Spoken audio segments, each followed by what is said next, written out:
ಮನೆ ಖರೀದಿಸುವಂತಹ long terms goals, ಭವ್ಯ ವಿವಾಹ ಪ್ರಸಂಗವನ್ನು ಪ್ಲಾನ್ ಮಾಡುವುದು, ನಮ್ಮ ಮಕ್ಕಳ ಶಿಕ್ಷಣದ ಫಂಡಿಂಗ್ ಅಥವಾ ಸ್ಟ್ರೆಸ್ ಫ್ರೀ ಆಗಿ ರಿಟೈರ್ ಆಗುವುದು ಬಹುಶಃ ದೂರದ ಕನಸು ಅನಿಸುತ್ತದೆ, ಆದರೆ ಅದಕ್ಕಾಗಿ ಈಗಲೇ ಪ್ಲಾನಿಂಗ್ ಮಾಡುವುದರಿಂದ ಬಹಳ ದೊಡ್ಡ ವ್ಯತ್ಯಾಸವಾಗಬಹುದು. ಮತ್ತು ಇದನ್ನು ಪಡೆಯಲು ನಿಷ್ಕ್ರಿಯ ಪ್ಯಾಸಿವ್ ಫಂಡ್ಸ್ಗಳು ನಿಮಗೆ ಸಹಾಯ ಮಾಡುತ್ತದೆ. ಬನ್ನಿ ತಿಳಿದುಕೊಳ್ಳುವ ಇದಕ್ಕೆ ಸಾಧ್ಯವೆಂದು. ಲಾಂಗ್ ಟರ್ಮ್ಸ್ ಗೋಲ್ಸ್ ಅನ್ನು ಸಾಧಿಸುವುದೆಂದರೆ ಒಂದು ಫೈನಾನ್ಷಿಯಲ್ ಸುರಕ್ಷೆ ಮಾಡುವುದಾಗಿದೆ. ಇದು ದೀರ್ಘಾವಧಿಯವರೆಗೆ ಇರುತ್ತದೆ.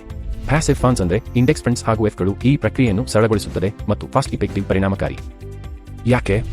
ಯಾಕೆಂದರೆ ಇದು ಟ್ರ್ಯಾಕ್ ಮಾಡುತ್ತದೆ ಮಾರ್ಕೆಟ್ ಇಂಡೆಕ್ಸ್ನ ಕಾರ್ಯಕ್ಷಮತೆಯನ್ನು. ಇದು ತುಲನಾತ್ಮಕವಾಗಿ ಫಾಸ್ಟ್ ಇಫೆಕ್ಟಿವ್ ಹಾಗೂ ಲಾಂಗ್ ಟರ್ಮ್ ಗೋಲ್ಸ್ಗಾಗಿ ಉಪಯುಕ್ತವಾಗಿದೆ. ಅವುಗಳೆಂದರೆ ಶಿಕ್ಷಣ, ಮದುವೆ, ಮನೆ ಖರೀದಿ, ಅದಲ್ಲದೆ ನಿವೃತ್ತಿ ಕೂಡ.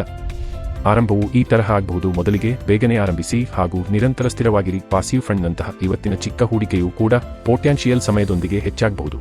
ಪವರ್ ಆಫ್ ಕಂಪೌಂಡಿಂಗ್ನೊಂದಿಗೆ ಎರಡನೆಯದು, ಬುದ್ಧಿವಂತಿಕೆಯಿಂದ ವೈವಿಧ್ಯಗೊಳಿಸಿ ನೀವು ಹೂಡಿಕೆ ಮಾಡಬಹುದು ಇಕ್ವಿಟಿ ಪಾಸಿವ್ ಫಂಡ್ಸ್ನಲ್ಲಿ ಹಾಗೂ ಡೇಟಾ ಪಾಸಿವ್ ಫಂಡ್ಸ್ನ ಕಾಂಬಿನೇಷನ್ನಲ್ಲಿ, ಯಾಕೆಂದರೆ ಇದರಲ್ಲಿ ಗ್ರೋತ್ ಹಾಗೂ ಸ್ಟೆಬಿಲಿಟಿಯ ಉತ್ತಮ ಸಂತುಲನವಿರುತ್ತದೆ. ಮೂರನೆಯದಾಗಿ, ನಿಮ್ಮ ಹೂಡಿಕೆಗಳನ್ನು ಆಟೋಮೇಟ್ ಮಾಡಿ. ಒಂದು ಸಿಸ್ಟಮ್ಯಾಟಿಕ್ ಇನ್ವೆಸ್ಟ್ಮೆಂಟ್ ಪ್ಲಾನ್ನೊಂದಿಗೆ ಅಂದರೆ ಇಂಡೆಕ್ಸ್ ಫಂಡ್ನಲ್ಲಿ ಸೆಟ್ ಮಾಡಿ. ಈ ರೀತಿಯಾಗಿ ನೀವು ನಿಯಮಿತವಾಗಿ ಹೂಡಿಕೆ ಮಾಡಲು ಸಾಧ್ಯವಾಗುತ್ತದೆ, ಮಾರ್ಕೆಟಿಂಗ್ ಟೈಮಿಂಗ್ ಬಗ್ಗೆ ಚಿಂತಿಸದೆ. ನಾಲ್ಕನೆಯದಾಗಿ, ಕಾಲಕಾಲಕ್ಕೆ ನಿಮ್ಮ ಪೋರ್ಟ್ಫೋಲಿಯೋವನ್ನು ಮರುಸಮತೋಲನಗೊಳಿಸಿ. ನಿಮ್ಮ ಲಕ್ಷ್ಯದ ಹತ್ತಿರ ಬರುವಾಗ ಪಾಸಿವ್ ಫಂಡ್ಸ್ನೊಂದಿಗೆ ಇಕ್ವಿಟಿ ಹಾಗೂ ಡೆಟ್ ಎಲೋಕೇಶನ್ ಅನ್ನು ಅಡ್ಜಸ್ಟ್ ಮಾಡಿ.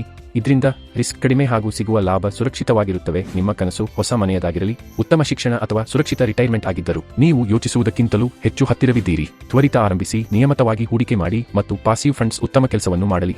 ನೀವು ಎಷ್ಟು ಬೇಗ ನಿಮ್ಮ ಯಾತ್ರೆ ಆರಂಭಿಸುವಿರಾ ಅಷ್ಟೇ ಹೆಚ್ಚು ನಿಮ್ಮ ಫೈನಾನ್ಷಿಯಲ್ ಸುರಕ್ಷೆಯಾಗುವುದು. ಲಾಂಗ್ ಟರ್ಮ್ನಲ್ಲಿ ಇದು ನಿಮಗೆ ಸಹಾಯಕಾರಿಯಾಗಿದ್ದರೆ ಲೈಕ್ ಮಾಡಿ, ಸಬ್ಸ್ಕ್ರೈಬ್ ಮಾಡಿ ಮತ್ತು ಶೇರ್ ಮಾಡಿ. ಬನ್ನಿ ಒಂದು ಉಜ್ವಲ ನಾಳೆಯನ್ನು ಯೋಜಿಸೋಣ. ಮ್ಯೂಚುವಲ್ ಫಂಡ್ ಹೂಡಿಕೆಗಳು ಮಾರುಕಟ್ಟೆಯ ಅಪಾಯಗಳಿಗೆ ಒಳಪಟ್ಟಿರುತ್ತವೆ. ಯೋಜನೆಗೆ ಸಂಬಂಧಿಸಿದ ಎಲ್ಲ ದಾಖಲೆಗಳನ್ನು ಎಚ್ಚರಿಕೆಯಿಂದ ಓದಿ.